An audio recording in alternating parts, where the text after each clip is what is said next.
Hello folks, welcome to the Homestead Gardening Series. We're going to be talking about growing grapes, so stay tuned.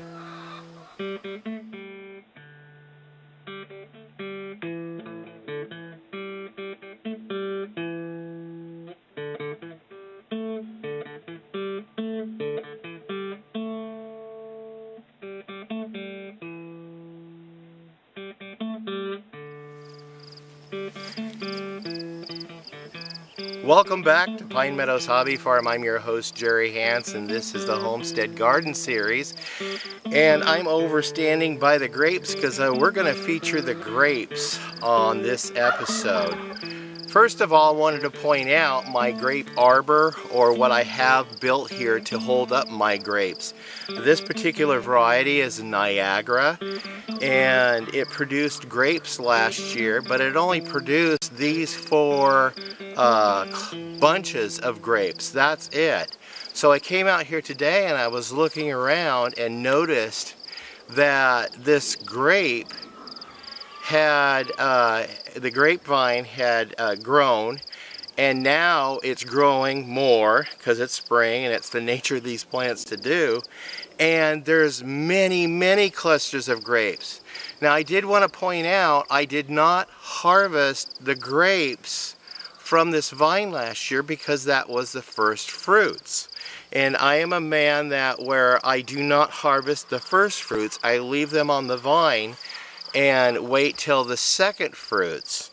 And I don't know if this had anything to do with it, but I find it's biblical, so I try to stick to that. So I went from 4 sprigs of grapes to 135 sprigs of grapes.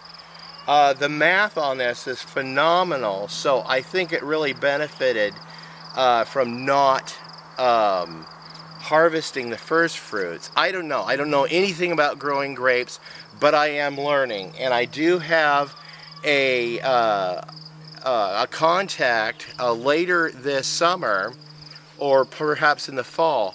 I've got the name of a local vintner. The Rogue Valley happens to be one of the leading valleys in wine production and quality wines.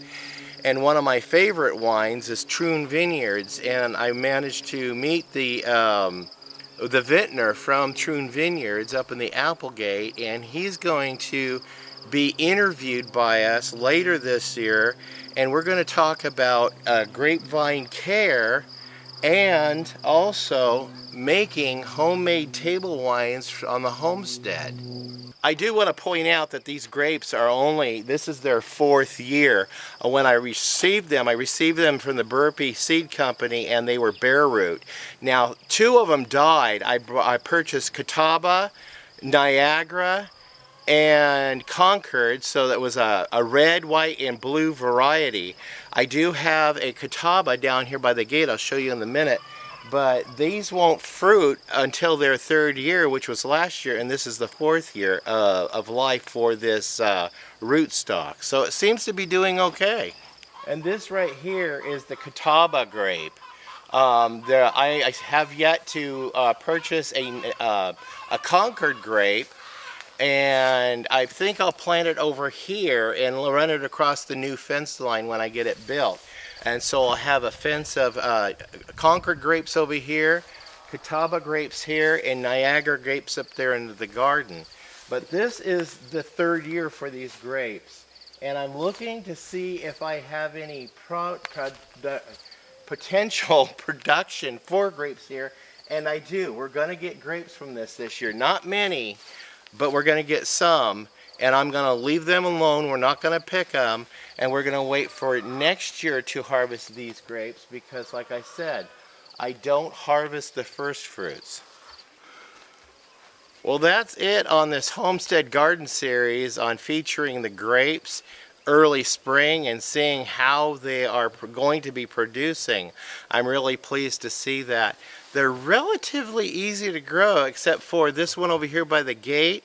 It was a potted, rooted with soil. grape, and I just planted it right in there, and it does well. And then the bare root, I started out with 3 and we only had 1 surviving. So I think bare root is a little bit tougher for me to get started. So what are you doing? Well, I went into the greenhouse and I found some seeds. And I said I wasn't going to garden this year, but I've been outside kind of just cleaning up the area at my new house. Yeah. And now I want to plant things, so. I don't blame you. So You gotta grow something.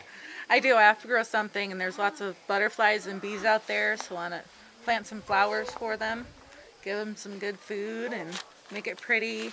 I grabbed some cucumbers, because I'm going to at least do cucumbers and tomatoes. All right. And some basil. Okay. I found I have rosemary growing out there already, and lavender, so I'm super stoked. You about also the have uses for that. sage growing out there. Are you sure? Yes. Wild or? No, because Deb told me she planted sage out there. Okay.